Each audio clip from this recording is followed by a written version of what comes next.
Je suis content de vous retrouver pour cette dernière conférence de Carême. Nous délaissons pour un temps la figure de Saint Joseph pour nous attarder sur les personnages de la Passion du Christ, puisque nous entrons ce soir dans cette grande semaine sainte qui va nous faire revivre les derniers jours de la vie du Christ, les dernières heures de la vie du Christ, et en particulier le Triduum pascal qui nous fera vraiment suivre pas à pas, heure après heure, les dernières heures de la vie du Christ. Saint Joseph n'y est pas, il est sans doute, on l'a dit dans une conférence précédente, décédé finalement assez tôt. En tout cas, il n'est pas là à Cana pour le premier miracle de Jésus. Marie est là, seule, et donc on en déduit de façon certaine que Saint Joseph est parti vers le bon Dieu à ce moment-là déjà. Mais dans ces quelques heures de la Passion du Christ, on va découvrir d'autres personnages. Certains sont connus, certains sont au premier plan, on en dira quand même un mot. Et puis, il y a aussi plein de personnages secondaires, mais qui vont avoir leur rôle, qui vont intervenir, qui vont se révéler, et dont il est bon de méditer la figure et l'exemple. Avant de commencer, remarquons que dans les récits que nous avons dans les 4 évangiles de la Passion du Christ, nous avons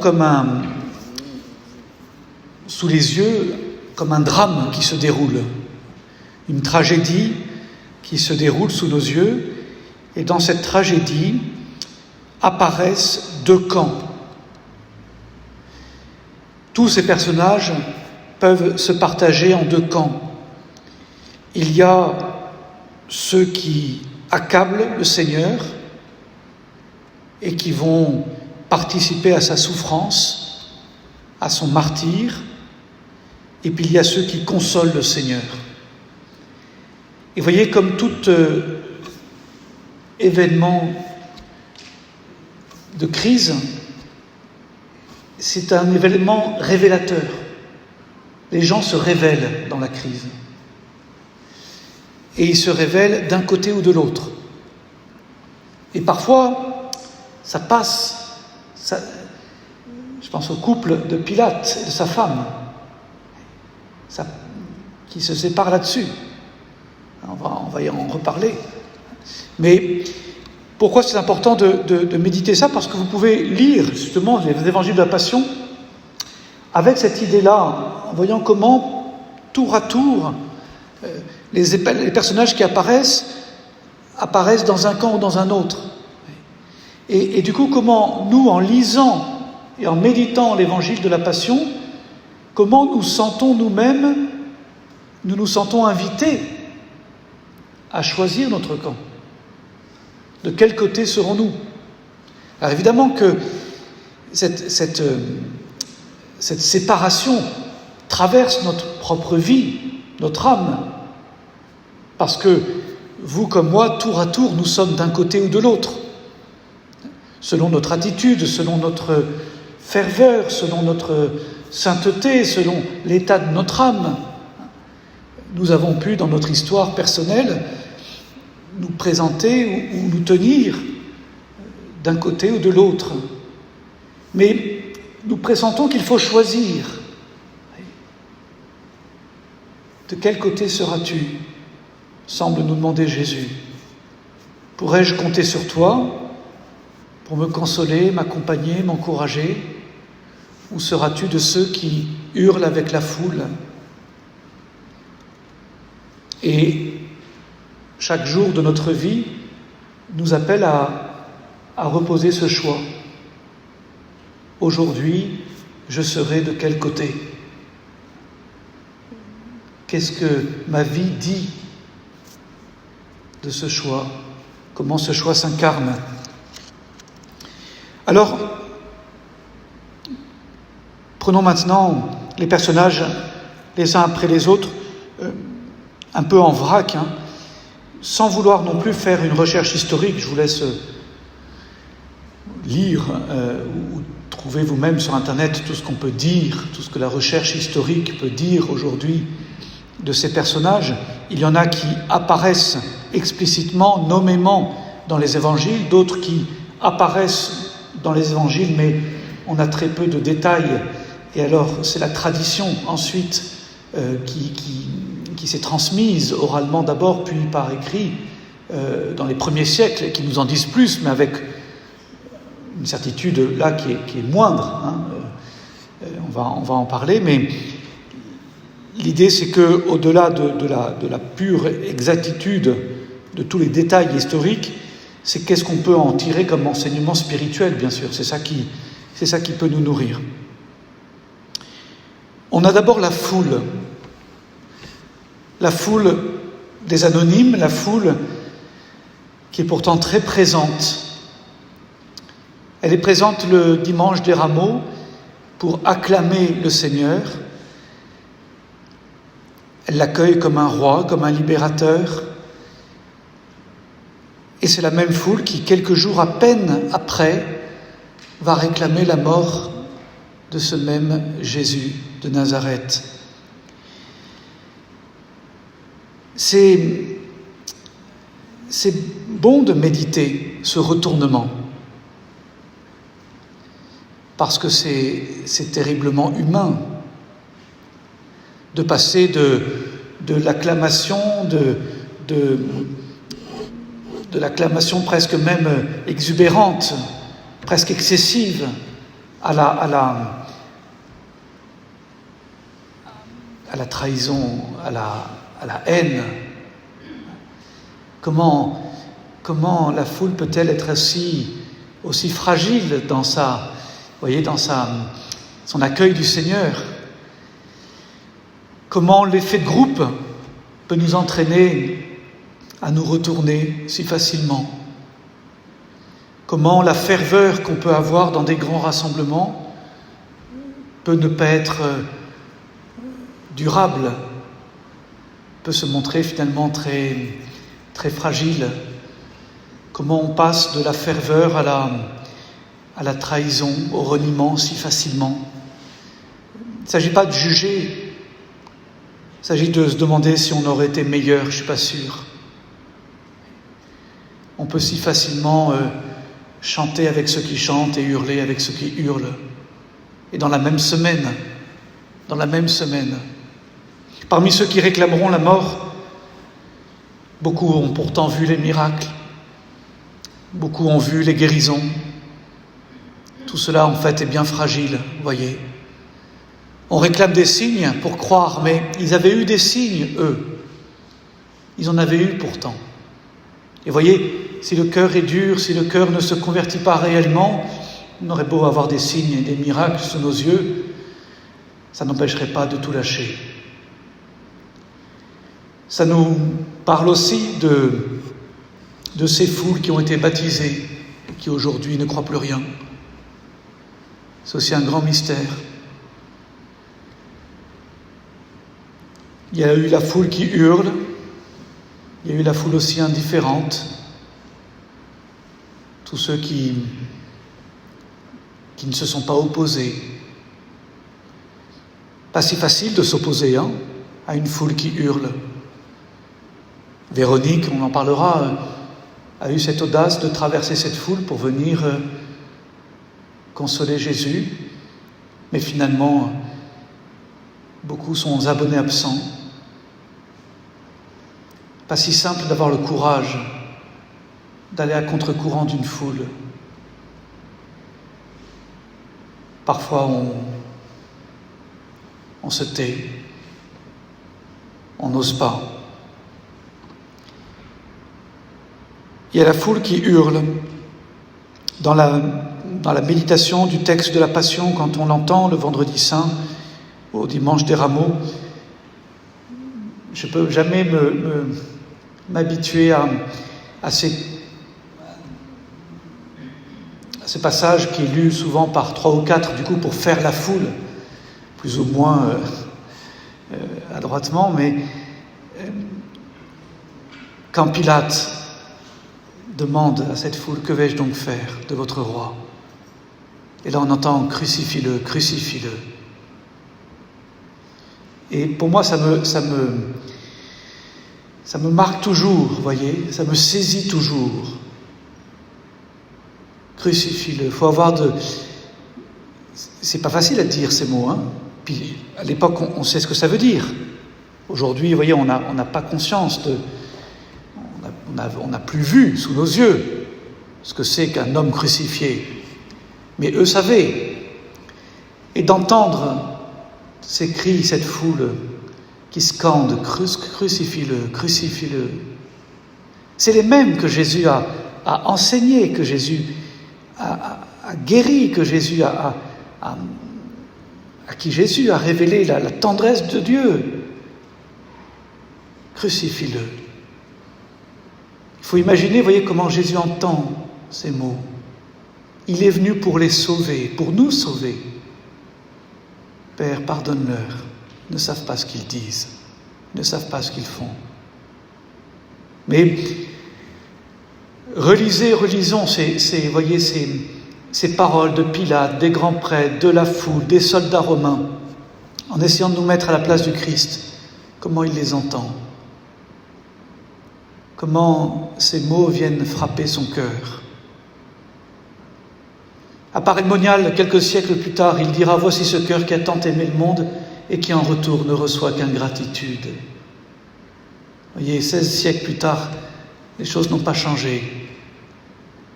La foule est toujours aussi ingrate. Et parfois j'en suis. C'est ça qui doit nous toucher. C'est que parfois ces mots-là viennent de nous, de nos actes, de nos doutes, de nos manques d'amour. Crucifie-le, crucifie-le. Moi, je n'ai jamais fait le lecteur de la Passion, donc j'ai jamais eu à lire cette partie-là. Mais ça ne doit pas être facile de lire cette partie-là. Je ne sais pas si certains d'entre vous ont déjà eu l'occasion de... Enfin, vous le faites parce que vous rendez service, hein, évidemment. Mais ce n'est pas le rôle le plus simple de crier « Crucifie-le ». Il y a les chefs des prêtres, le grand prêtre, le Sanhédrin, toute cette élite spirituelle de ce temps, les chefs religieux. Évidemment, eux aussi trahissent. Et cette trahison est douloureuse parce qu'ils avaient reçu en héritage la loi, parce qu'ils avaient tout l'Ancien Testament dans le cœur et entre les mains, parce qu'ils savaient, ils avaient le moyen de savoir, eux, qui était vraiment Jésus. Et ce qui est terrible, je trouve, parmi tant d'autres choses chez eux, c'est qu'au fond, je suis certain qu'ils savaient ce qu'ils faisaient. Sauf que c'est leur pouvoir qui est en jeu. Sauf que cet homme qui rassemble les foules, qui fait des signes inouïs, cet homme leur enlève leur pouvoir sur la foule, sur les consciences, sur le peuple. Et donc ils vont préférer, pour garder le pouvoir, perdre celui dont ils pouvaient pressentir qu'il était vraiment le Sauveur. D'ailleurs, parmi ceux-là, certains quand même, Joseph d'Arimathie, Nicodème, vont reconnaître Jésus, ne vont pas vouloir rentrer dans ce complot. Mais vous voyez, ils ont eu besoin d'aller trouver des faux témoins. Donc ils savent qu'ils mentent. Ils sont pas trompés parce que des gens... Enfin, ils ne sont pas sincères, vous voyez, ils ne sont pas trompés sincèrement. Quand vous êtes obligé d'aller payer des gens pour être faux témoins, vous savez ce que vous faites. Vous savez que celui qui est devant vous est innocent, puisque vous devez mentir pour obtenir sa condamnation. Voyez jusqu'où le pouvoir, et je ne parle pas simplement de ceux qui ont des grands pouvoirs, mais même le plus petit pouvoir, et souvent les petits chefs sont les plus pénibles, jusqu'où il peut nous entraîner. Et comment on peut se laisser, une fois qu'on veut garder le pouvoir, on est prêt en fait à toutes les compromissions, à tous les mensonges. Et en fait, on ne s'arrête plus. Et ils vont aller crucifier celui qu'ils avaient pour mission, dont ils avaient pour mission de préparer l'avenir, puisque tout le peuple hébreu ne vit pendant des siècles que sur cette espérance. Et tous les chefs religieux sont là pour préparer le peuple à accueillir le Messie. Et donc il y a quelque chose de complètement fascinant même, de voir que c'est ceux-là même qui vont le crucifier. Il y a Véronique, Sainte Véronique. J'ai découvert, je ne le savais pas, que le premier nom qu'on lui donne en grec, c'est Bérénice, qu'on va assimiler ensuite à Véronique, la véritable image. Véronique, elle n'apparaît pas explicitement dans l'Évangile. Une tradition des premiers siècles veut que ce soit la femme qui avait touché le manteau de Jésus. On l'assimile à cette femme qui avait été guérie de ses pertes de sang. Au IVe siècle, en tout cas, on lui donne ce nom grec de Bérénice, qu'on latinise ensuite en Véronique. Véritable icône, véritable image, puisque une autre tradition d'ailleurs dit que c'est la femme de Zachée, l'assimile à la femme de Zachée. Voilà. En tout cas, Véronique, c'est dans les premiers siècles, avec les évangiles aussi apocryphes, c'est celle qui va oser fendre la foule, traverser la foule, et c'est difficile à sortir de la poche. Il faut y aller, il faut le sortir. Il faut forcer. Mais ça va rappeler, vous allez voir. Véronique, c'est celle qui va traverser la foule pour aller éponger avec un voile le visage du Christ. Et donc la tradition veut que par miraculeusement, les traits du Seigneur soient restés et imprégnés ce voile qui est, selon la tradition, conservé à Saint-Pierre de Rome. Qu'est-ce qui est marquant dans cette tradition qui a vraiment été imprégnée la dévotion chrétienne, puisqu'on en a fait une station du chemin de croix? Eh bien, vous voyez, Véronique ne peut pas empêcher le drame de se dérouler. Elle est face à un mal qui la dépasse. Un défoulement, un déferlement de mal. Et donc elle pourrait simplement se dire impuissante. Elle ne peut rien faire. Elle ne va pas s'opposer aux soldats, elle ne peut pas empêcher ce qui va se passer. Mais, au cœur de ce mal, elle apporte un peu de tendresse et de consolation. Ce qu'elle a, elle le donne. Et ça, vous voyez, c'est pour moi très éclairant sur la façon de venir accompagner les uns et les autres qui vivent de grandes épreuves. Parfois, on ne peut pas empêcher l'épreuve qui est là de se dérouler. On se sent impuissant devant la souffrance de l'autre, devant le drame qui se déroule. Mais on peut toujours apporter cette consolation d'une tendresse gratuite. Et au cœur de l'enfer sur terre,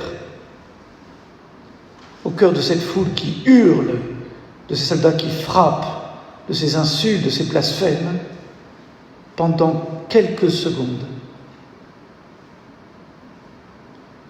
Véronique a été pour Jésus une douce consolation. Et le cœur de Jésus a connu cette petite trêve de quelques instants,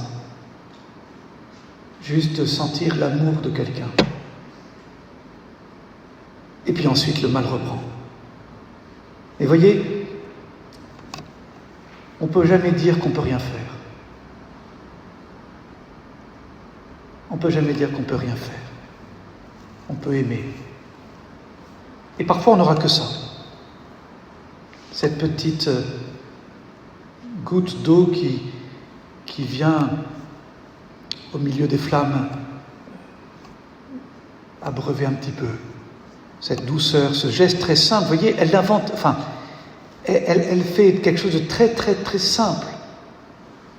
Mais dans la violence que Jésus subit, c'est quelques secondes de douceur, de tendresse, une femme qui éponge son visage. C'est même un peu absurde parce que, évidemment que dans la minute qui suit, à nouveau son visage est plein de sang, déformé par la douleur. Mais elle console, elle donne un peu de tendresse. On voit ça parfois à l'hôpital, comment, je repense au père Pierre Amar, là, qui le dit dans son livre, comment parfois juste un petit geste, vous voyez, qui met un peu de... Je me souviens quand j'allais le visiter, qui était vraiment mal en point, il fallait humidifier ses lèvres, parce qu'il n'avait pas le droit de boire. Alors, juste humidifier, vous voyez quelqu'un qui souffre, qui ne pouvait rien faire d'autre, mais il y a dans cette petit geste d'humidifier des lèvres, avec un petit mouchoir que vous avez humidifié, vous pouvez faire passer beaucoup de choses, vous voyez, de compassion. Véronique qui nous donne un bel exemple, accessible à tous, d'une audace et d'une tendresse. Et puis qui va nous faire ce linge qui va être imprégné, va être à l'origine, vous le savez, de la grande dévotion devant la sainte face, la face de Jésus. Alors c'est pas le linceul qu'on a à Turin, mais c'est le même visage. Sainte Thérèse de l'Enfant Jésus, vous le savez, sera très touchée par cette dévotion. Elle n'a pas elle ne connaît pas le linceul, donc elle parle de cette dévotion du visage laissé sur le voile de Sainte Véronique. Elle demandera même à ce que son nom en religion soit Sainte Thérèse de l'Enfant Jésus et de la Sainte Face. Voyez. Et elle aime, elle a, je vous dis, parmi ses poèmes, il y en a un qui parle de cela. « Ô Jésus, qui dans votre cruelle passion êtes devenu l'opprobre des hommes et l'homme de douleur, je vénère votre divin visage, sur lequel brillait la beauté et la douceur de la divinité, maintenant devenu pour moi comme le visage d'un lépreux. Mais sous ces traits défigurés, je reconnais votre amour infini et je me consume du désir de vous aimer. » L'Écriture, l'Isaïe avait prophétisé, il n'a même plus visage d'homme.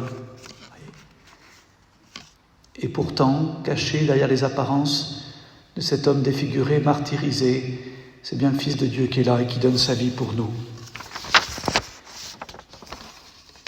Je vous supplie, dit-elle, continue-t-elle, d'imprimer en moi votre divine ressemblance. Et cette idée que, comme le miracle de la face de Jésus imprime ce linge, comment le Seigneur peut en nous, parce qu'on le fréquente, parce qu'on le contemple, et bien peu à peu imprimer en nous sa ressemblance, que nous puissions lui ressembler, être à son image, doux et humble de cœur, afin de pouvoir bientôt voir votre glorieux visage dans le ciel. Nous le verrons un jour face à face. Autre personnage, les femmes de Jérusalem. Le peuple en grande foule suivait Jésus, ainsi que des femmes qui se frappaient la poitrine et se lamentaient sur lui. Mais se retournant vers elles, Jésus dit, « Filles de Jérusalem, ne pleurez pas sur moi, pleurez sur vous-mêmes et sur vos enfants. » On ne sait pas très bien si ces femmes appartenaient à une sorte de confrérie qui venait pleurer les condamnés à mort ou accompagner les mourants, ou si c'était parmi ces femmes, celles que Jésus avait rencontrées à plusieurs reprises. Et les femmes sont très présentes dans la vie de Jésus, si vous relisez l'Évangile, alors que la culture de l'époque voulait souvent qu'il y ait une distance ou que Jésus ne parle pas à certaines. Jésus a été souvent très libre là-dessus, et donc il a plusieurs scènes de l'Évangile parlent de ces rencontres avec Jésus et les femmes de son temps, et parmi celles qui le suivent, parmi les disciples donc, pas les apôtres mais les disciples, il y a plusieurs femmes, et au pied de la croix il y a encore des femmes. La fidélité des femmes, on peut la méditer, la contempler. Il y a plus de femmes que d'hommes au pied de la croix. Mais voyez, ça permet aussi de sortir de ce qu'on entend trop souvent. Je suis triste quand la question de la place des femmes ne se vit que sous la question du pouvoir. Voyez. Je pense c'est une mauvaise façon de réduire cette question-là. Ce qui est intéressant, c'est de comprendre l'exemple de sainteté que nous donnent ces femmes de l'Évangile, et en particulier au cœur de la Passion. En tout cas, ces femmes de Jérusalem, là aussi, montrent de la compassion. Mais la réponse de Jésus est étonnante. Ne pleurez pas sur moi, pleurez sur vous-même. Comment on peut la comprendre ? Peut-être que Jésus perçoit juste dans leurs pleurs une émotion, une sorte d'émotion du spectateur, quoi. Et en fait, Jésus les renvoie à elles-mêmes. Pleurez sur vous-même parce que c'est pour vous que je suis en train de vivre ça. C'est à cause de vos péchés, comme de tous ceux qui sont là, que je suis en train de vivre ça. Pleurez sur vous-même parce que dans 70 ans, Jérusalem sera détruite. Jésus a prophétisé l'effondrement, la destruction de la ville. Pleurez sur vous-même parce que je suis venu chez les miens et les miens ne m'ont pas reçu, comme dit l'Évangile de Jean. Pleurez sur ce drame du péché qui va causer la perte de beaucoup. Voyez, Jésus veut pas simplement des larmes d'effroi devant ce qui se passe, mais il veut des larmes de conversion. Il veut des larmes qui viennent du cœur, pas de l'émotion de surface, voyez. Si on pleure et si on est juste ému, mais comme on l'est devant un film, ça sert à rien. Est-ce que nous comprenons que la passion qui se déroule sous nos yeux, c'est aussi notre histoire ? C'est pas juste quelque chose d'émouvant, mais dont on serait extérieur. Simon de Cyrène, il apparaît dans les 3 évangiles de Marc, Matthieu et Luc. Marc cite même ses fils, le père d'Alexandre et de Rufus, ce qui laisse entendre, puis Rufus, on va le retrouver, je crois, une fois dans les Actes des Apôtres ou chez saint Paul, ce qui laisse entendre que ces fils donc sont connus, puisque Marc écrit pour les premiers chrétiens, son évangile. Et donc, ça doit dire quelque chose aux gens qui lisent Marc, vous voyez, Alexandre et Rufus. Donc ça sous-entend qu'Alexandre et Rufus sont chrétiens, donc sans doute que Simon de Cyrène s'est converti après ce qu'il a vécu. On sait qu'il vient de Cyrène. Cyrène, c'était en Libye, Donc il vient de loin, il y a une communauté juive importante là-bas. Il est réquisitionné. Ça, c'est étonnant. Cet homme que personne ne connaît pas son histoire, il débarque un peu. Il est réquisitionné, c'est pas lui qui se propose, et le voilà qui tient une place inouïe dans la passion, rien de moins que de porter la croix du Christ. C'est étonnant, parce qu'il va avoir une proximité avec Jésus inouïe à ce moment-là. Jésus lui offre de participer à travers la réquisition. Évidemment, tout a un sens pour Dieu. Dieu se sert de tout. Et Jésus lui offre de partager cette mission de la rédemption, au cœur de la rédemption, de porter la croix. Jésus avait dit, celui qui veut être mon disciple, qu'il prenne sa croix et qu'il me suive. Et vous voyez, tout d'un coup, Simon de Cyrène est disciple au plus fort sens du terme. Et j'aime penser que Simon de Cyrène, à ce moment-là, remplace un autre Simon, Simon Pierre, qui lui n'est plus là, qui lui passait à côté. S'il y en a un qui aurait dû aider Jésus, c'était lui, le numéro 2. Vous voyez, le vicaire du Christ, c'est comme ça qu'on appelle le pape. Il n'est pas là, Simon Pierre. Il a trahi, il a renié. Alors on en prend un autre, au hasard, réquisitionné. Voilà la logique de Dieu. On peut méditer longtemps sur ce qui s'est passé dans le cœur de Simon de Cyrène. Je ne sais pas si dès le départ, sans doute qu'il ne connaît pas ce crucifié, il ne sait pas qui c'est. On aurait dit, si ça avait été un des disciples qui avait suivi Jésus depuis 3 ans, on l'aurait dit, les apôtres. Vous voyez. Qu'est-ce qu'il comprend? Il sent il a le souffle de Jésus dans son épaule, il le porte, il aide Jésus en portant la croix, il porte Jésus aussi. Enfin, qu'est-ce qu'il comprend? Comment il va saisir, voyez, la force et l'importance de l'instant. Je crois que Jésus peut, nous aussi, parfois nous faire participer à des moments d'une intensité étonnante, rare, où on sent que tout d'un coup on a été, sans trop l'avoir cherché, on est amené à partager des moments importants de la vie de quelqu'un. On est invité ou requis, parce qu'on se retrouve comme ça, sans trop l'avoir cherché, à être témoin de l'œuvre de la grâce, de moments soit très douloureux, soit profondément joyeux de la vie de quelqu'un, et on est là pour aider, pour consoler, pour porter, pour accompagner. On ne sait pas très bien pourquoi nous, on ne sait pas très bien si on est à la hauteur, on ne sait pas très bien si on peut le faire, mais on nous demande de le faire. Alors on se laisse appeler, on se laisse mettre, comme Simon de Cyrène, vous voyez, au cœur du drame, et puis on va essayer de faire ce qu'on peut. Voilà. Et ainsi, on aide Jésus. Jésus a voulu avoir besoin d'un homme pour sauver ce monde.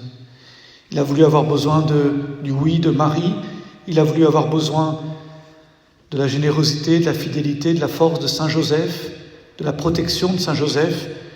Il a voulu avoir besoin d'un Simon de Cyrène. Étonnant, précieux à méditer, comme pour nous montrer que chacun d'entre nous, même au dernier moment, arrivé un peu au dernier moment, comme Simon de Cyrène, chacun d'entre nous peut aider concrètement Jésus à porter sa croix, peut participer à la rédemption. Et c'est encore vrai maintenant, vous voyez, parce que Jésus est toujours à l'œuvre aujourd'hui. Bien sûr que tout ça s'est passé il y a 2000 ans, mais Jésus est hors du temps. Ça veut dire que encore aujourd'hui, comme dit saint Paul, j'accomplis en ma chair ce qui manque à la passion du Christ. En fait, Jésus, il ne manque rien en tant que tel. Jésus a sauvé une fois pour toutes. Mais il faut que cette passion, il faut que je dirais que ce que Jésus a vécu, que les fruits puissent être accueillis par tous, que ça puisse profiter à tous. Et pour cela, il a encore besoin de notre aide. Voyez ? Pilate et sa femme Procula. Ponce Pilate, préfet de Judée, de 26 à 37. Il sera ensuite renvoyé à Rome. On perd alors sa trace. Sans doute, il est renvoyé à Rome sans doute pour s'expliquer devant les troubles incessants qui agitent cette province. Ponce Pilate, là aussi, étonnant personnage. On est un peu partagé sur ce qu'on pense de Ponce Pilate, parce que lui-même est un homme partagé.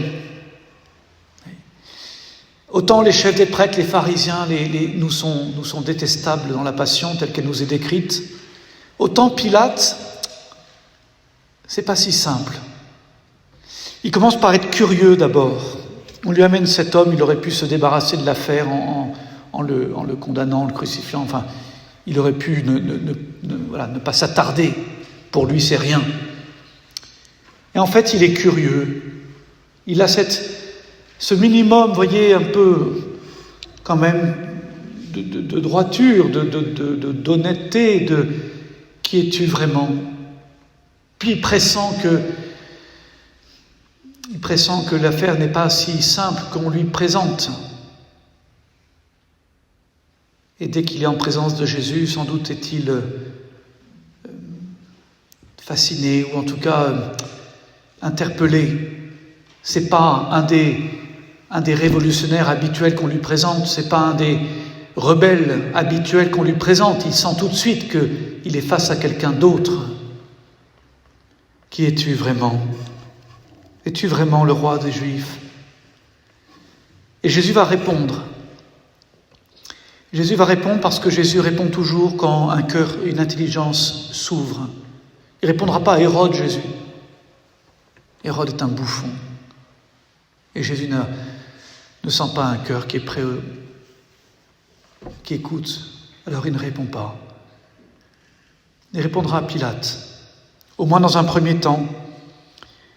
Et puis assez vite, Pilate est coincé. Pilate, d'abord, est obnubilé par ces histoires de pouvoir. Es-tu vraiment le roi ? Mais d'où viens-tu ? D'où vient ta royauté ? Etc.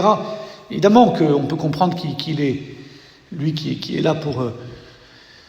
il est inquiet de par son métier. Il veut comprendre de quelle autorité. Est-ce qu'il a des troupes derrière lui ? Est-ce qu'il a des hommes avec lui ? Qu'est-ce qu'il va faire ? Mais Jésus, lui, décale le truc et en fait parle de la vérité. Je suis venu rendre témoignage à la vérité. Et là, Pilate va décrocher. Mais qu'est-ce que la vérité ? Cette phrase est terrible, mais en même temps tellement moderne. Qu'est-ce que la vérité ? Alors, je ne sais pas avec quel ton il l'a dit, mais on sent finalement qu'il décroche. Il veut juste l'ordre. Il ne va pas aller chercher plus loin sur ce qui est vrai. Vous voyez, d'ailleurs, il va ensuite essayer de négocier avec les Juifs. Il ne va pas... S'il avait dit qui est la vérité, il aurait eu en face la réponse. Il l'avait devant lui. Et sans doute que cela lui aurait donné, la vérité rend libre, cela lui aurait donné cette liberté intérieure assez forte, ce courage pour refuser la condamnation de Jésus. Mais c'est comme s'il ne voulait pas s'aventurer dans ce discernement qui pourrait l'emmener trop loin. C'est très tentant, on voit plein de gens autour de nous qui préfèrent ne pas se poser la question. C'est trop compliqué. Et on en revient du coup à des choses qu'on maîtrise, qu'on domine. Qu'est-ce que la vérité ? Aujourd'hui, la question n'est pas est-ce que c'est vrai, c'est est-ce que tu es sincère ? Ça suffit. Si tu es sincère, tu as le droit. Mais, vous voyez, on passe de la vérité, on est passé de la vérité à la sincérité. Qui se préoccupe encore de la vérité ? Et nos politiques sont dans cette même difficulté. Demande pas si c'est vrai, demande combien que pèsent les gens qui réclament ceci ou cela. Ah, mais la société évolue. Mais ce n'est pas la question, est-ce que c'est vrai? La foule, encore aujourd'hui, réclame et continuera de réclamer. Bien sûr. Mais est-ce que c'est vrai? Je ne te demande pas s'ils sont nombreux à réclamer ceci ou cela. Est-ce que c'est vrai? Ta responsabilité de chef, justement, c'est d'être capable de prendre du recul par rapport aux pressions, par rapport aux opinions dominantes, par rapport aux modes d'opinion. Tout cela est très changeant, cette foule est changeante. Il y a 5 jours, elle réclamait de couronner celui qu'elle veut maintenant crucifier. Les majorités sont changeantes, les sondages évoluent. La vraie question, c'est qu'est-ce qui demeure? Qu'est-ce qui est toujours vrai? Et Pilate va décrocher. Il va, parce qu'il ne peut pas se mentir à lui-même, il sait que cet homme est innocent.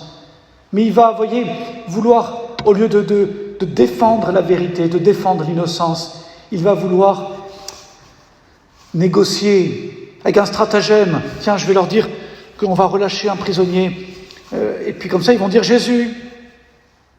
Et puis ce stratagème se retourne contre lui, il réclame Barabbas. Donc en plus, il est obligé de relâcher Barabbas, un vrai criminel. Et là aussi, imaginez comment Jésus a entendu cette foule hurler Barabbas, Barabbas.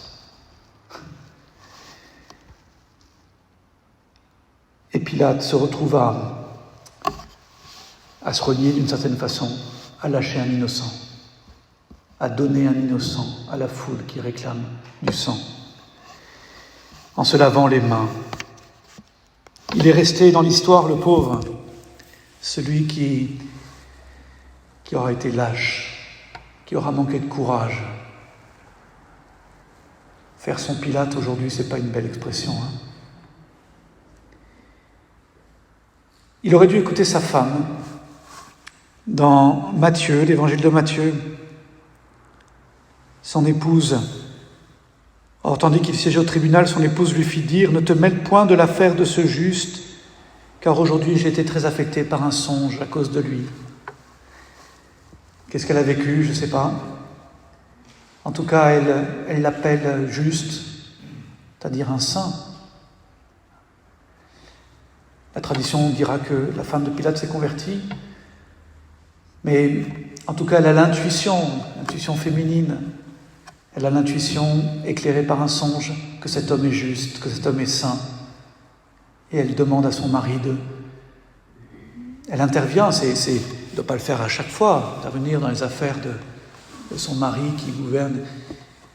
Et là, elle intervient. Elle fera partie, vous voyez, de ceux qui ont essayé de défendre Jésus, avec le peu qu'elle connaît, qu'elle comprend, mais elle partage en tout cas cette intuition avec son mari. Il ne l'écoute pas. Il faut savoir écouter les femmes parfois. Enfin parfois, souvent. Et leur intuition, elles ont une intuition qui est précieuse. Longin, je finis vite, Longin et le centurion romain, 2 soldats. Longin, c'est celui qui a transpercé, la tradition donne ce nom à celui qui a transpercé avec sa lance le cœur du Christ, le cœur de Jésus. Et puis le centurion romain. L'Évangile distingue les deux, alors que parfois dans les traditions qui vont suivre, on assimile les deux. Mais l'Évangile, lui, clairement, distingue. Il dit que c'est le centurion, donc celui qui dirige la petite cohorte de soldats, qui va, au moment de la mort de Jésus, va s'écrier « Vraiment, cet homme était fils de Dieu ». Premier converti, en quelque sorte. Et c'est étonnant, ce soldat romain, donc force d'occupation, officier, païen, se convertit uniquement en ayant vu l'attitude de Jésus tout au long du chemin de croix et de sa crucifixion, en contemplant Jésus sur la croix. Il n'y a pas de plus grande preuve d'amour, avait dit Jésus, que de donner sa vie pour ceux qu'on aime. Cette preuve d'amour, vous voyez, suffit à bouleverser le cœur de ce soldat. Il a suivi Jésus, il l'a accompagné, il a peut-être été dans le film La Passion du Christ, qui est, je trouve, une belle méditation. On voit qu'il est lui aussi assez vite partagé, qu'il évite la violence gratuite, en même temps il obéit aux ordres, mais peu à peu il se laisse toucher par cet homme dont il pressent qu'il n'est pas un condamné comme les autres. Vraiment, cet homme était le Fils de Dieu. C'est étonnant parce qu'au contraire, Jésus sous les traits du crucifié est juste, c'est un spectacle abject, atroce. Et pourtant qui laisse... Voilà. Ça devait être tout aussi compliqué de dire c'est le Fils de Dieu devant ce crucifié que de dire c'est Jésus réellement présent devant une hostie, ce qui apparaît à nos yeux un bout de pain. Mais il pose cet acte de foi magnifique.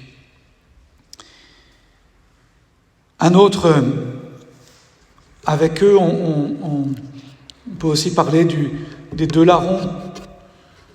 Larron, c'est gentil, ça fait gentil aujourd'hui. Bon, c'est quand même la crucifixion, c'était la pire des peines, la plus terrible dans le droit romain. Donc c'est pas des enfants de cœur, quoi.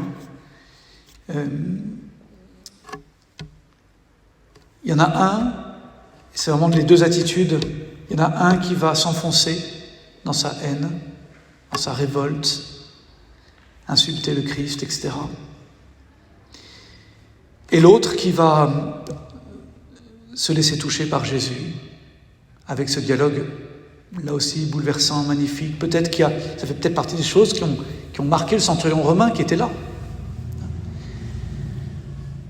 Tais-toi, nous avons, nous, ce que nous méritons. Puis se tournant vers Jésus, Seigneur, souviens-toi de moi quand tu seras dans ton royaume. Quelle prière magnifique, souviens-toi de moi.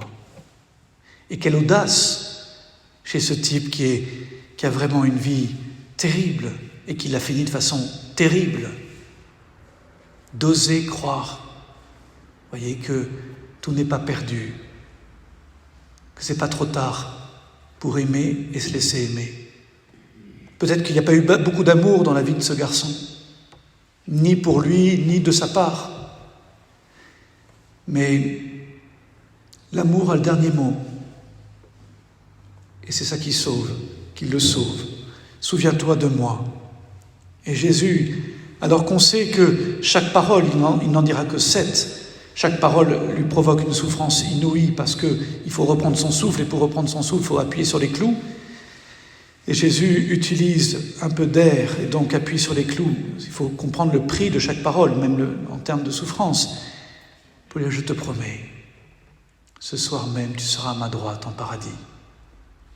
Canonisation par le Christ lui-même, qui lui ouvre les portes du ciel avant même qu'elles soient ouvertes. Je te le promets, ce soir même, tu seras avec moi. Bouleversante preuve que l'amour de Dieu, la miséricorde de Dieu peut prendre le dessus, quels que soient nos péchés, jusqu'à l'ultime seconde de nos vies. Il ne sera jamais trop tard pour se laisser saisir, aimer, pardonner. Je termine avec Pierre et Judas. On a le mauvais larron, le bon larron. On a aussi un peu de la même façon Pierre et Judas. Pierre d'abord, tout aussi coupable que Judas. C'est pas moins grave ce qu'il a fait. Renier uniquement pour le regard des autres. Quand on est en plus le chef, c'est même peut-être plus grave, parce qu'il était le chef. Pierre va complètement rater le rendez-vous de la passion. Vous voyez, on peut être généreux, on peut être plein d'idéal, on peut être vraiment avoir un grand désir de sainteté, on peut être prêt à donner sa vie. Et Pierre est tout ça. Et complètement se rater. complètement raté un passage de notre vie. Il avait même promis, en avance, en amont, il avait dit, Seigneur, ils pourront tous te lâcher, moi je serai avec toi, il faudra me passer dessus pour te... Donc il envisageait lui-même, avec force, détermination, de donner sa vie pour le Christ, pour éviter que le Christ ne soit tué. Et ça commence plutôt bien, puisqu'à Gethsémani, c'est le seul à sortir son épée. Donc c'est à sa manière, vous voyez, un peu. Mais n'empêche qu'ils sont plusieurs, il est seul contre tous, et il sort son épée. Il est courageux. Mais ça nous rend très humbles, vous voyez, de voir qu'on peut être très courageux à certains moments et très faible à d'autres. Et c'est le même. Voyez. Ne croyons jamais que nous sommes arrivés. On a toujours besoin de demander la grâce de la persévérance. Parce que Pierre va complètement s'effondrer, au moment même où personne ne s'y attendait. Il va vraiment rater le rendez-vous. Et de façon très bête en plus. Devant le bavardage d'un petit groupe. La peur, tout d'un coup, absurde. Il n'a pas peur devant une dizaine de gardes armés. Il a peur devant une femme qui lui dit « Mais toi, t'es aussi avec lui, t'es aussi disciple de ce Jésus. » Puis un autre, puis une autre. On peut tomber très bêtement. Ça doit nous rendre humbles et prudents. Mais ce qui est beau, c'est de voir que on peut rater un rendez-vous dans notre vie avec le Seigneur, et puis c'est pas pour ça qu'on est perdu, que c'est foutu. Pierre finira sa vie en étant martyr, crucifié, comme le Christ. Il demandera de l'être la tête en bas, par humilité, ne considérant pas qu'il a mérité d'être exactement comme le Christ. Mais, vous voyez, je trouve ça tellement encourageant. On peut rater, on peut avoir des échecs dans sa vie, on peut avoir des moments où on n'a pas été à la hauteur. Ça ne veut pas dire qu'on ne sera jamais à la hauteur. En fait, Pierre, ce qu'il va comprendre, c'est que ça ne peut pas reposer sur sa force uniquement. Il faut qu'il se laisse porter par un autre. Et Jésus va le confirmer dans sa vocation, dans son rôle. Mais cette fois-ci, il s'appuiera sur le Christ. Et alors il sera fidèle jusqu'au bout. Et cette fois-ci, quand il sera jugé et condamné, alors même qu'il aurait pu renier pour sauver sa peau, il ne reniera plus. Il donnera sa vie, comme il aurait sans doute aimé la donner au moment de la passion. Judas, là aussi on est un peu partagé, pas devant Judas. On ne peut pas s'empêcher d'avoir de la pitié, même si ce qu'il fait est terrible. Ce qui est intéressant pour nous, chez Judas, c'est deux choses. La première, c'est que l'Évangile précisait qu'il avait déjà commencé à voler dans la bourse. C'est lui qui tenait les comptes de cette petite communauté des apôtres. Et en fait, il avait déjà commencé à voler. C'est pas très grave de prendre 2-3 pièces au début. Et en fait, il s'est laissé prendre par ce qui est devenu sans doute une sorte d'addiction, le pouvoir de l'argent sur lui. Les grands péchés n'arrivent jamais d'un coup. Ce sont les petits péchés qui les préparent. Parfois, il y a des gens qui me disent en confession, je ne trahis aucun secret, rassurez-vous, je reste très général, qui disent « Ouh, je vois rien. Ouh, je vois pas grand-chose. Ouh, que des petits péchés. » Les petites, il y a un dessin de Sampé qui est magnifique, je ne sais pas si vous connaissez. On voit une dame un peu chic dans une église qui parle au Seigneur, qui prie, qui dit Seigneur, je viens de découvrir que peccadi vient de peccatus, donc péché. Permettez que désormais j'utilise ce mot, voilà, quelques peccadilles. Et en fait, c'est vrai qu'on est...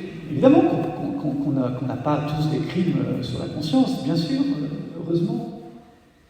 Mais il pourrait y avoir, en tout cas pour moi le premier, une sorte de danger à s'habituer à nos petites peccadilles, à nos petits péchés. Parce que si justement on ne les regrette pas, et si on s'y habitue, et s'ils s'installent, ils fragilisent le terrain pour préparer la suite. Donc quand on aime aussi dans les petites choses. Et donc on regrette quand, même dans les petites choses, on n'a pas été à la hauteur, on n'a pas aimé. Ça ne veut pas dire qu'il faut être exhaustif sur notre peccadille, évidemment. Mais c'est toujours intéressant c'est jamais anodin complètement. Voyez, les petits noms préparent les grands noms. Comme les petits oui préparent les grands oui. Et le démon est très fort pour nous faire... Jamais il nous demandera de franchir, il nous proposera de franchir la ligne rouge d'un coup parce qu'il est malin. Et nous, ça nous effrayerait. Alors il nous l'a fait approcher, puis frôler, puis jouer avec, puis passer un pied, puis on reprend, puis voilà, et puis ensuite un jour on la traversera. Puis là, Judas, c'est ce qui s'est passé. Il a dû commencer à voler, oui, bêtement. Comme quand on ne rend pas la monnaie de la baguette de pain qu'on allait chercher pour ses parents. On oublie. Et puis c'est pas grave. Et puis après, on prend... je vous raconte pas ma vie, hein, mais... on se dit, parfois on est très fort quand même. On se justifie, on dit, maman est occupée, maintenant je ne vais pas l'embêter, je vais prendre juste ce qu'il faut dans le porte-monnaie, et puis je lui dirai après. On oublie, etc. Et puis on fait des petits trucs comme ça. En fait, on s'habitue, et qu'est-ce qui est terrible, c'est que Judas, en fait, il a renié pour l'argent. Le démon savait que c'était par là qu'il fallait le chercher. Comme j'aurais aimé, pourtant il a entendu Jésus prêcher, hein. Vous ne pouvez pas servir de maître, Dieu et l'argent. Jésus, il sait tout, Jésus. Donc il sait très bien ce que fait Judas. Il sait la faiblesse de Judas. On a tous nos faiblesses, on a tous nos failles. Donc quand il dit ça, Jésus, il ne dit pas que ça pour les pharisiens, pour les riches. Il dit ça à Judas aussi. Judas, il est là, il entend. On ne peut pas servir de maître. Dieu et l'argent. Judas, qu'est-ce que tu fais en ce moment? Ça veut dire ça. Qui est ton maître, Judas? Est-ce que c'est encore le Christ que tu as suivi généreusement quand tu as été appelé, toi aussi? Ou est-ce que tu es en train de changer de maître? Voyez, qu'est-ce qui prend le dessus dans ta vie? Comme j'aurais aimé que Judas, au premier vol, ou au deuxième, ou au troisième, et dise à Jésus, bon Seigneur, il faut que je te dise un truc, il faut que je t'avoue. Puis Jésus aurait pardonné, bien sûr. Et puis peut-être même que Judas aurait pu demander à Jésus de changer de rôle. Parce que c'est pas si simple, on lui a donné ce rôle-là de trésorier. Mais parfois il y a du courage, vous voyez, à fuir la tentation. Si un jour quelqu'un vient me voir en disant, mon père, arrêtez de me demander de faire la quête, c'est compliqué. Je comprendrai. Il y en a qui se proposent de faire la quête, c'est louche. Non, je rigole, c'est gentil. Mais, vous voyez, à un moment donné, non, mais on met pas, vous voyez, Jésus aurait pu, ça aurait été touchant même de la part de Judas, de dire, je fais pas assez fort pour ce rôle-là. L'humilité est une forme de courage, hein. Et surtout dans le combat spirituel. Si le vendredi carême, je ne peux pas m'empêcher de m'acheter 3 millefeuilles, 2 religieuses au café et 4 fraisiers, eh bien, je vais pas passer par cette rue où il y a 3 boulangeries. Mais je vais faire un détour. Là, c'est vraiment pas ma vie. J'aime bien les millefeuilles. Mais pas les religieuses. Enfin, pas les religieuses. Pas les religieuses au café. Mais j'aime beaucoup les bonnes sœurs. Mais vous voyez, il y a souvent on dit ça d'ailleurs pour aider les gens. Mais si c'est trop dur, ayez le courage de fuir. C'est le seul endroit où la fuite est un courage. Mais Judas ne va pas avoir la simplicité de tout ça. Il va se laisser complètement prendre. Deuxième chose qui est belle, et on termine là-dessus, Judas, il va... Enfin, qui est belle, donc qui est triste, enfin. Judas, il va regretter. On n'y pense pas souvent, ça. Il y a cette scène absolument terrible de Judas qui tout d'un coup prend conscience de son péché et qui va voir les chefs des prêtres, qui leur rend l'argent. Il leur redonne, ce qui pour Judas, il vient de le dire, il était prisonnier de l'argent. Donc rendre l'argent, c'est au fond, c'est pas rien. Hein? Donc il rend l'argent. Il leur demande de libérer Jésus. Je vous ai livré un innocent. Il manquait ça pour que Judas connaisse le destin de Pierre, la miséricorde de Dieu, puis la fidélité retrouvée, et un jour le martyr. Et on aurait pu prier Saint Judas, comme on prie Saint Pierre. On prie des saints qui sont parfois tombés lourdement. Hein. Qu'est-ce qu'il a manqué? Eh bien, le drame de Judas, c'est qu'il s'est jugé lui-même. C'est qu'il a décidé lui-même qu'il n'était pas digne du pardon. C'est l'erreur terrible de Judas.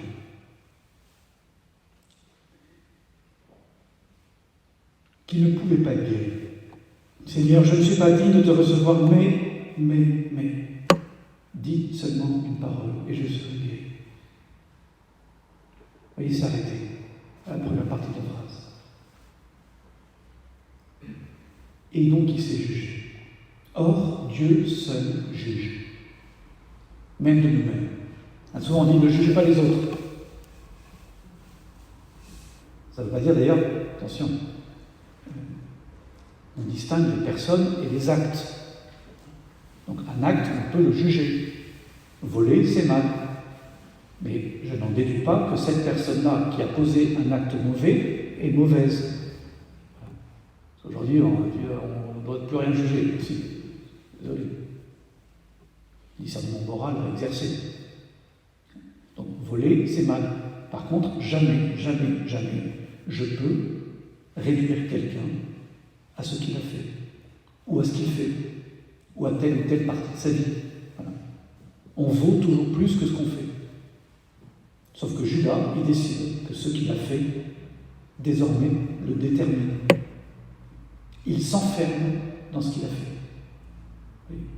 La même où Jésus, évidemment, lui aurait libéré tout ce qu'il avait fait. Il lui aurait fait découvrir qu'il n'est pas que ça aux yeux de Dieu. Il y a une forme d'orgueil au fond, parce que l'orgueil c'est toujours la racine de tous nos péchés, de dire, eh bien je décide à la place de Dieu de ce que je vaux. Et c'est un peu ce qui peut nous arriver parfois. Hein. Mon père, moi je prie plus parce que je pense que je ne suis pas à la hauteur. Ou après ce que j'ai fait, dans la confession, ce serait trop facile. Il dit, mais qui es-tu pour décider que ce serait... J'entends ça. Qui es-tu pour décider ça? C'est trop facile. Mais il a donné sa vie. Chaque confession, chaque absolution, c'est le sang de Jésus.